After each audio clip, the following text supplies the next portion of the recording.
everyone, what is the difference of these two sentences? The sun rose at 6 a.m.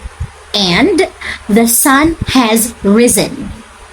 The first sentence was a simple past tense. The second sentence was the present perfect tense. Oh dear, it's about tenses. Let me get out. That's fine. But if you want to learn about tenses in an easy way, stay. We use simple past when the action is already finished, it's done in the past, it's completely over. But we use present perfect if it started in the past or maybe it happened in the past, but it has a result now. It has some importance at the present. Going back to the sentence, the sun rose at 6 a.m. That means the sun came up and it's not rising anymore the moment of speaking. Finished, completely over. When we say present perfect, the sun has risen. The moment of speaking, the sun came up and the sun is still there.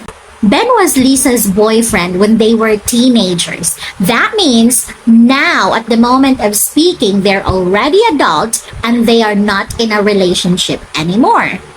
In the present perfect, Ben has been Lisa's boyfriend since they were teenagers. Therefore, from teenage years until now, they are still having the relationship. The relationship is still going on.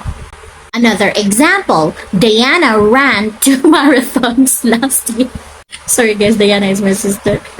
That means last year, Diana attended 2 marathons, okay? But last year has already ended, so it's already in the simple past. But if we say Diana has run 2 marathons this year, that means Diana has run 2 marathons this year, and this year is not yet ended. Therefore, Diana may continue running the marathon, more marathons in the future. Got it? The simple past uses the verb to. For example, eat, ate. She ate. He drove. We swam.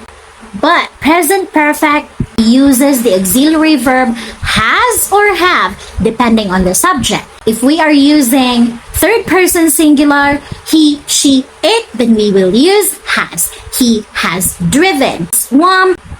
If it's not third person singular, I, you, we, they, then we are going to use have. They have eaten, they have read, they have slept, we have spoken, I have written, you have seen. I do hope that I explained these 2 sentences properly. Thank you so much for learning with me and have a great day, everyone. Keep learning. See you around.